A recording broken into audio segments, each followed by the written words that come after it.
예, 은밀한 헌신을 많이 묻어두라. 은밀한 헌신을 많이 묻어두라라는 제목으로 하나님 말씀 증거하도록 하겠습니다. 에스더서 전체를 관통하는 핵심은 섭리입니다. 섭리가 뭐예요? God works, 하나님이 일하신다. 그게 섭리입니다. 그러니까 섭리라는 단어는 하나님만 쓰는 거예요. 사람에게 쓰는 단어가 아니라는 것입니다. 제일 먼저 나오는 얘기는 이겁니다. 그 섭리적 인도하심이 있다라는 거예요. 에스더만이 아니라 우리도 마찬가지죠. 하나님께서 섭리적 인도를 하신다. 섭리적 인도라는 건 뭐냐 하면은 별개의 사건 같이 보이는 두 가지가 있거든요. 별개의 사건 같이 보이는 두 가지가 만나게 된다는 거예요. 그러니까 별개의 사건이기 때문에 내가 알지 못합니다. 근데 두 개가 만나서 어떤 역사를 벌이게 된다라는 것입니다. 그러니까 아하수로 왕의 궁중에서 벌어지는 일, 이게 하나의 별개의 사건이고, 또 하나는 에스더와 모르드게의 일들, 이게 뭐 전혀 관계도 없잖아요. 그런데 아무 관계 없어 보이는 것이 만나서 역사를 이루게 된다는 것입니다. 우리 인생도 마찬가지죠. 내가 알지 못하는 사건들이 막 벌어집니다. 지금도 나 모르게. 근데 그게 내 인생에 큰 영향을 미치게 되고요. 또 두 가지가 만나가지고 하나님께서 또 일하시는 것들이 있다는 것입니다. 그래서 내가 다 아는 것만이 내게 벌어지는 게 아니에요. 지금도 모르는 일들이 어마어마하게 많이 벌어지게 된다라는 것입니다. 1절을 보면 그 후에 그랬죠. 이게 짧은 얘기 같지만 되게 긴 거예요. 한번 생각해 보세요. 와스디 폐위한 게 언제죠? 그러니까 아하수에로 왕을 놓고 본다 그러면 즉위한 지 3년 만에, 그러니까 왕된 지 3년 만에 그 아내를 쫓아내버린 거죠. 왕후를 폐위시켰다. 근데 에스더가 왕후가 다시 되는 게 16절을 보니까 7년 10월이에요.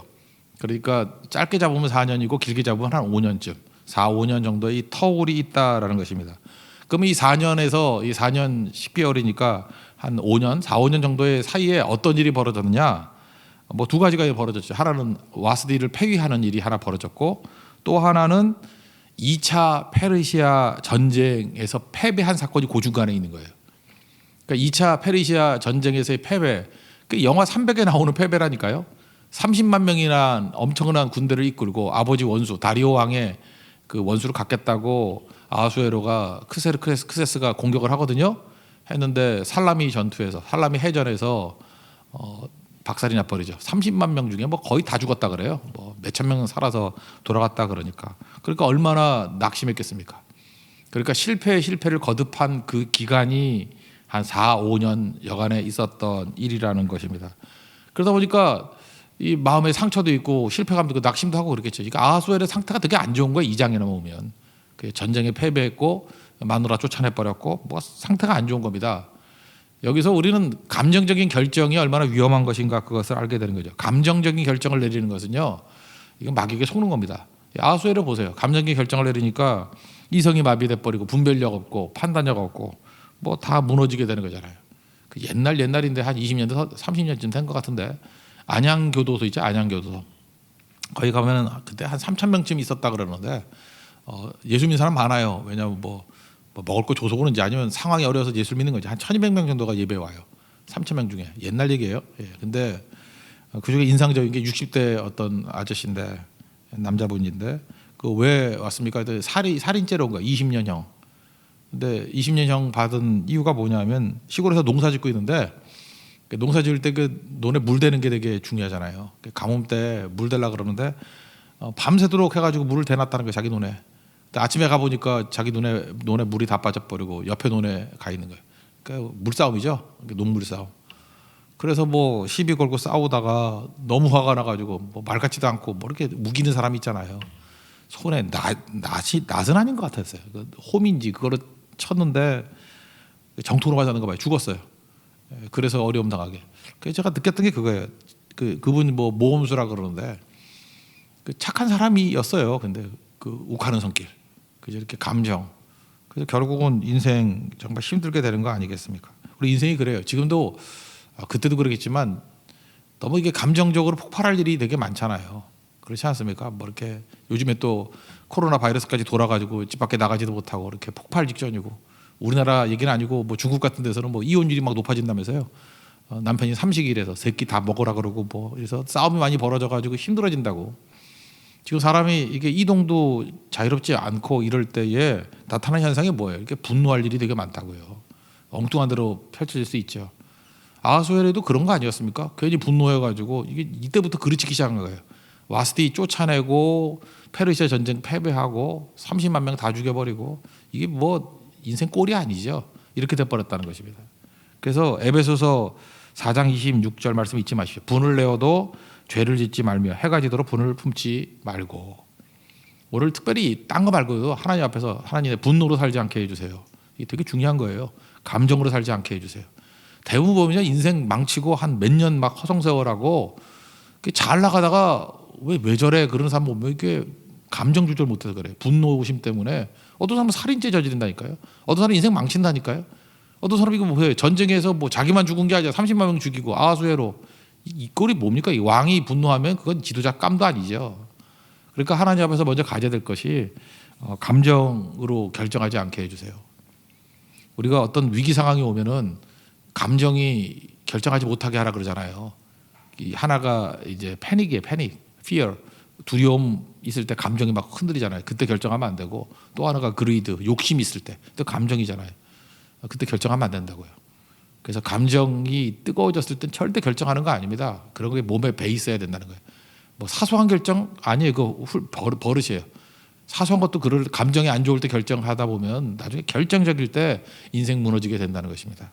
그래서 에베소 4장 26절 말씀 꼭 잊지 마십시오. 분을 내도 죄짓지 말고 해가 지도록 분을 품지 말라. 그러니까 분노함이 나의 인격에 스며들지 못하게 하라. 어떤 사람은 그 심지어 이렇게 별명 붙이기 저 사람 화 잘 내는 사람이야 이러잖아요. 그럼 인격이 된 거 아니에요.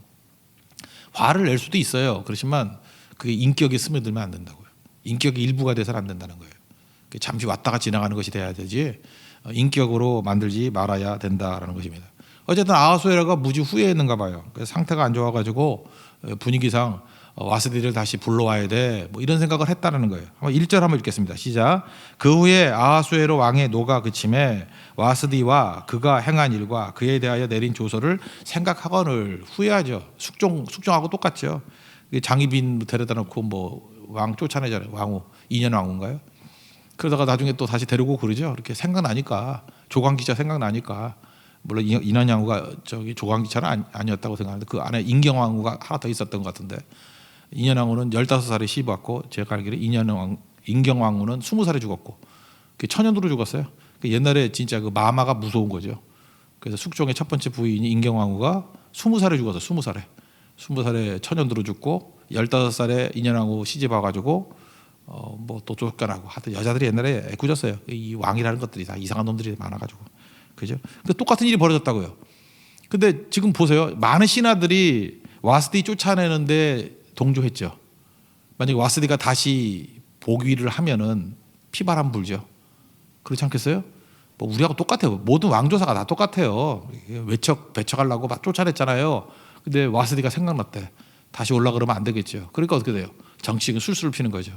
아 무슨 와스디는 와스디야. 그거 아니고 이 땅에 얼마나 예쁜 처녀들이 많은지 알아요? 그래서 간택령을 내리자고. 예쁜 여자 많아. 그러면서 왕을 꼬드긴 거예요. 그러니까 이 아하수에는 약간 멍청하잖아요. 그죠? 그러니까 또 그래. 그러면서 이제 간택령이 벌어진 거게 된다 그래요. 그러니까 아하수엘의 경솔함. 그래서 폐위시켰죠. 그리고 신하들의 간사함. 이런 것 때문에 간택령이 벌어지게 됐다고요. 근데 이게 전부 다 악이고 악이잖아요. 좋은 거 아니잖아요. 악과 악이 만나는데 하나님께서 그 악과 악을 사용하셔서 에스더를 왕후의 자리에 올리는데 이용하시잖아요. 그러니까 세상이 선함만 가지고 하나님이 일하는 게 아니라는 것입니다. 악하고 술수에 술수. 인간은 지가 머리 쓴다고 쓰는 것 같이 보이지만 하나님 손바닥이에요. 하나님 섭리 안에서 하나님께 다 조정하셔서 이끌어 가신다는 것입니다. 그럼 우리가 이 땅을 살아가면서 악인들의 저 횡행함을 어떡합니까? 악인들이 이제 개판치고 있는데 어떡합니까? 걱정하지 말라니까요. 하나님이 그거 다 활용하셔가지고 마지막에 선한 것으로 딱 결론을 짓게 만드신다는 것입니다. 우린 주만 바라보는 게 필요해요. 섭리의 손길을 바라보는 게 훨씬 더 필요하다라는 것입니다. 이제 그 얘기하는 거예요. 2절부터 4절까지 한번 읽겠습니다. 시작. 왕의 측근 신하들이 아뢰되 왕은 왕을 위하여 아리따운 처녀들을 구하게 하시되 전국 각 지방의 관리를 명령하여 아리따운 처녀를 다 도성 수산으로 모아 후궁으로 들여 궁녀를 주관하는 대시 해계의 손에 맡겨 그 몸을 정결하게 하는 물품을 주게 하시고 왕의 눈에 아름다운 처녀를 와스디 대신 왕으로 삼으소서 하니 왕이 그 말을 좋게 여겨 그대로 행하니라. 술수가 먹혀가지고 왕도 헬렐레 해가지고 좋아 그랬다라는 것입니다. 그래서 아무 관계도 없는 모르드게 에스더가 이제 등장하게 되는 거예요. 모르드게는 베냐민 지파의 후손이라 그러고 2차 포로 때 여호야긴을 어린애거든요. 여기 보니까 여고냐라고 애칭으로 부르는 거예요. 요시야 왕이 있었죠. 요시야 왕의 아들 세 놈이 있었어. 근데 둘째 아들이 제일 똑똑해요. 여호아하스. 그래서 무기또 전투에서 죽을 때 이 둘째 아들이 왕이 돼. 근데 곧장 애굽이 와가지고 쫓아내버리고 1번인데 왕이 안 됐으니까 멍청한 놈이죠. 여호야김. 근데 여호야김 때 이제 바벨론이 쳐들어와서 이건 친바로니까 끌고 가요. 1차 포로. 그리고 그 아들이 여호야김의 아들이 여호야긴, 여고냐예요. 2차 때 모르드게 아마 끌려가는 것 같아요. 그죠? 그 다음에 이제 바벨론이 주고 허수아비를 세우는 게 셋째 아들 시드기야, 멍청한 놈. 요거 세워놔요. 그래서 여호야긴은 잠깐 있다가 끌려갔기 때문에 여호야김이 11년 통치했고 시드기야가 11년 통치했어요. 그래서 예레미야서에 보면은 거의 여호야김이 많이 나오고 첫 번째 아들, 이 시드기야가 많이 나와요. 세 번째 아들. 멍청한 거예요. 시드기야는 또 말 안 듣다가 두루 뽑혀가지고 개 끌려가듯이 끌려가게 된 거예요. 그러니까 여호야김 때 1차 포로, 여호야긴 때 2차 포로, 셋째 아들은 시드기야 때 3차 포로 이렇게 끌려가거든요. 근데 모르드게가 언제 끌려갔다고요?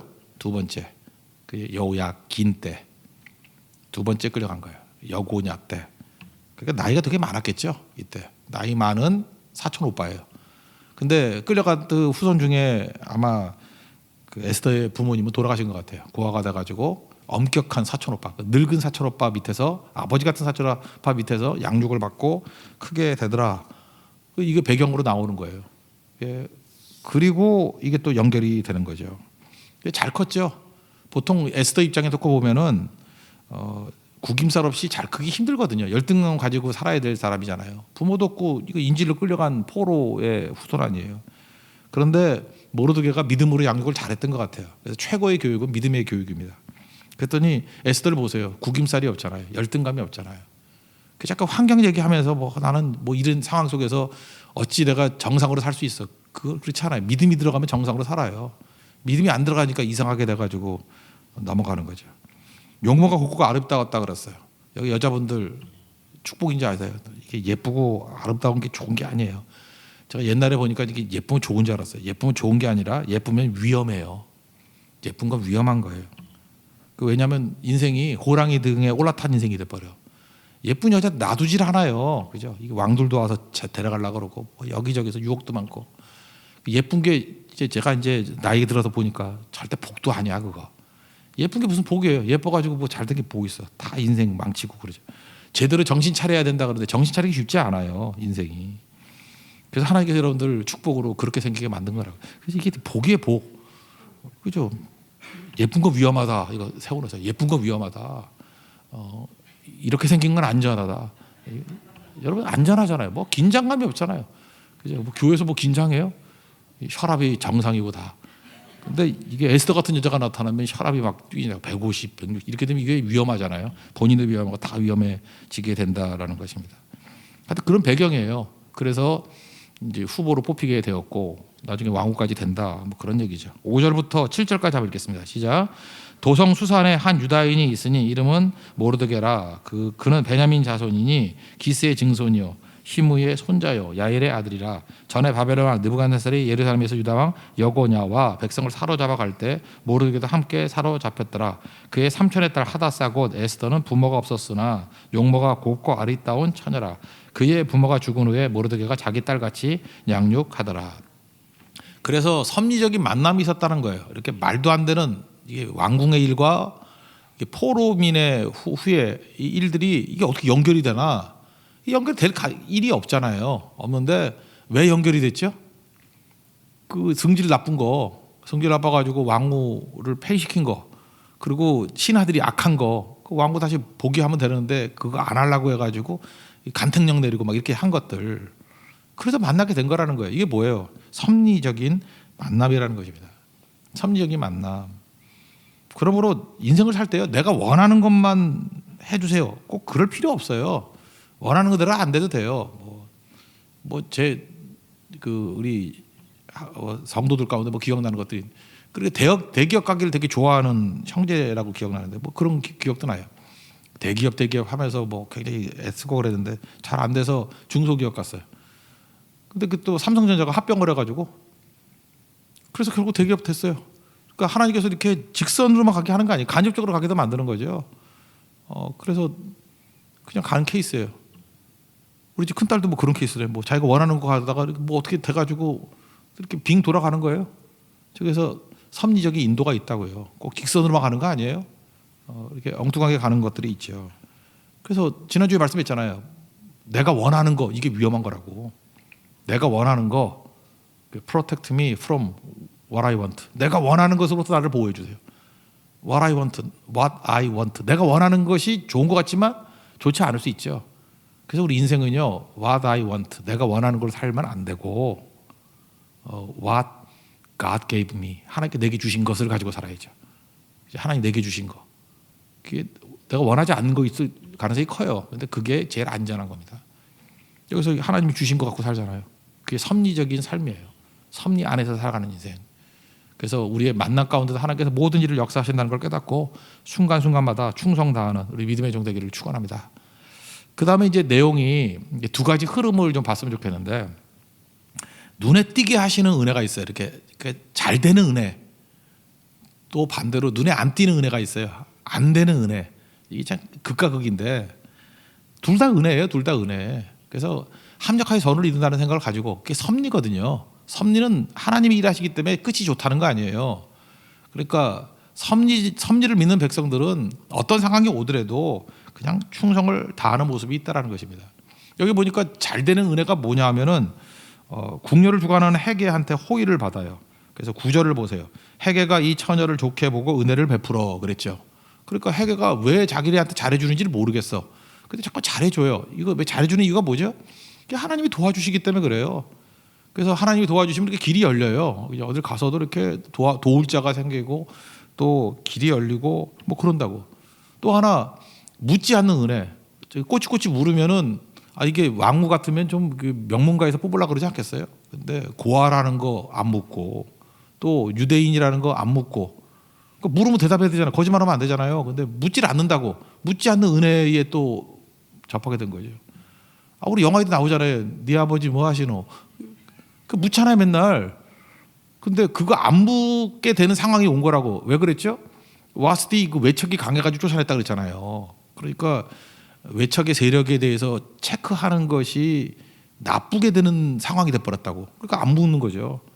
그래서 여자들에 대해서 그냥 예쁜지 안 예쁜지 그것만 보고 안 묻는 거예요. 그래서 물었으면 고아 뽑았겠어요? 물었으면 유다인 뽑았겠어요? 나중에 알고 나니까 놀란 거지, 그죠? 그러니까 안 묻게 되는 것도 은혜라고요. 하나님께서 그 어떤 단계를 통과하게 만드는 은혜를 주시는 거예요. 이것도 은혜죠. 잘 되는 은혜. 사랑받고 묻지 않는 은혜. 또 거기다가 또 뭐가 있죠? 15절 같은 데 보세요. 15절 맨 마지막 절 보니까 모든 보는 자에게 사랑을 받더라. 뭐 거기 많은 사람들에게 또 사랑받고 길이 열리고 막 그래요. 여기 보니까 뭐 12개월 동안 이렇게 뭐 몸난장을 시켜요. 그래서 뭐 모략에다가 6개월을 집어넣고 그게 뭐 그 젓갈을 만드는 거지 여자를, 그죠? 여자를 갖다가 무슨 모략에다가 넣고 향품에다가 6개월을 집어넣고 이 뭐라 그러죠? 새우젓 만드는 거야 그냥 집어넣고 6개월. 그럼 좋겠어요? 모략에다가 6개월 집어넣고 화장품 속에 6개월, 에스티 로더에다가 아유 미치겠어 진짜. 그래서 가끔마다 엘리베이터 타면 이렇게 그 젓갈 같은 여자들이 있죠. 이렇게 화장품에 절어 있는 여자. 그렇게 많은 거 만들어 놓은 거예요. 그 나오잖아요. 읽어보면 그죠? 기분 나빠서 안 읽었어요. 그런 거 쭉 나온다고. 그리고 또 왕이 콜하면 이제 가는 거예요. 완전 콜거리지, 그죠? 부르면 가는 거. 이게 뭐 행복이 아니죠. 말 같지도 않은 이런 비인권적인 인륜적인 일들이 막 벌어지게 되더라는 것입니다. 근데 어쨌든간에 이 미친놈의 왕이 눈에 들은 거예요.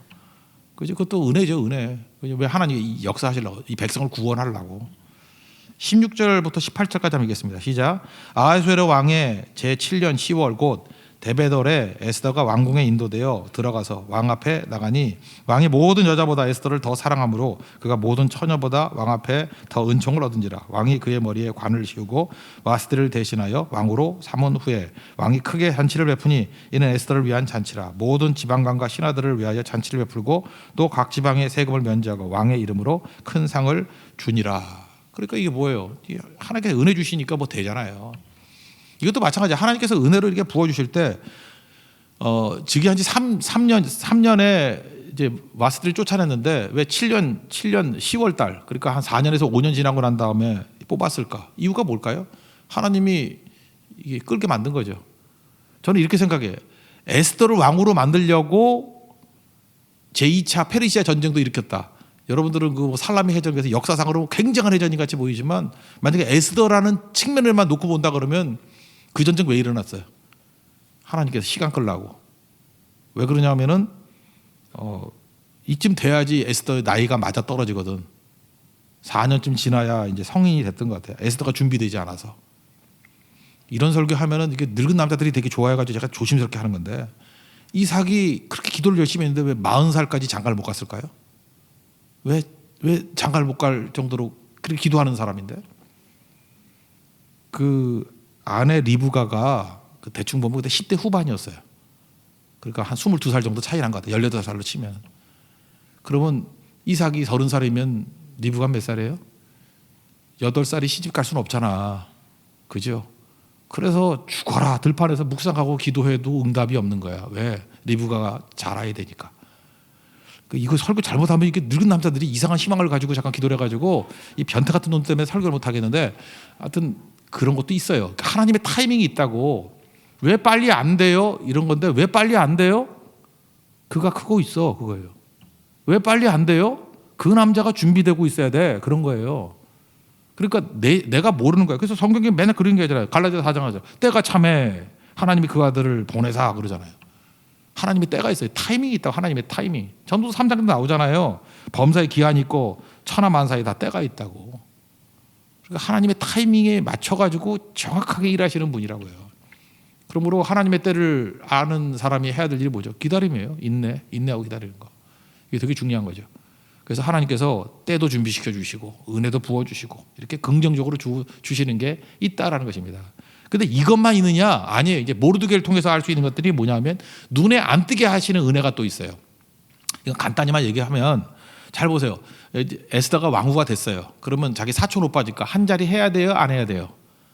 해야 되죠. 그런데 외척배척한다고 그래서 그런지 모르지만, 아니 에스더가 왕후가 됐는데 계속 하급 공무원이에요. 하급 관리, 문지기, 궁궐에서 문지기 했다고. 그리고 또 한 가지 사건이 뭐냐 하면 그 두 놈의 반역자가 왕을 암살하려고 그랬어. 암살하려고 그랬던 것을 우연찮게 모르드게가 엿듣고 고발해가지고 왕을 살려냈어요. 그러면 이게 엄청난 공로예요? 아니에요? 엄청난 공로라고. 그런데 궁중일기에 기록하고 아무것도 없어. 입 싹 닫고 끝나버렸어. 왕도 잊어버리고.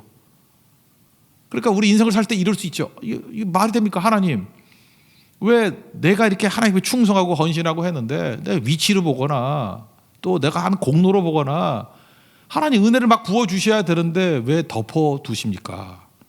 왜 그랬을까요? 우린 결론을 알죠. 이거 이렇게 간단한 뭐 문지기에서 뭐 조금 올라가는 무슨 뭐 그 문지기 대장 정도 하는 걸로 끝내려 그러는 게 아니죠. 하만이라는 자를 죽여버릴 수 있는 중요한 카드 쓰신 거예요, 하나님이. 그러니까 묻어둔 카드. 그러니까 은밀한 헌신이 땅에 묻혀 있어야 돼요. 그러면 하나님께서 나중에 기억하셔서 그거를 100배, 1000배, 10,000배 정도 되는 카드로 활용해 주신다는 거예요. 이게 엄청난 거죠. 그래서 눈에 안 띄는 은혜, 이게 더 중요한 거예요. 은밀한 헌신의 은혜, 이게 중요한 거라고. 그래서 여러분 인생을 살다가 보면은 왜 나는 이렇게 보상이 없고 충성하는데 왜 맨날 이 모양 이 꼴이야. 그런 사람이 무서운 사람이에요.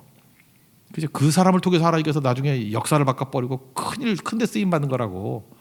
헌신하는 사람들, 그 은밀한 헌신에서 역사가 벌어지는 거예요. 근데 어떤 사람 보면은 뭐 조그만 거 하나 해놓고 난 다음에 동네방네 떠들고 다니고 뭐 SNS에 올리고 뭐 사진 찍어서 인증샷하고 거기다 포토샵까지 해가지고 막 꾸며야 되고 그러면 그거는 잔챙이에요. 볼 것도 없어요. 그걸로 끝이에요. 그거 거짓말하는 인생이고.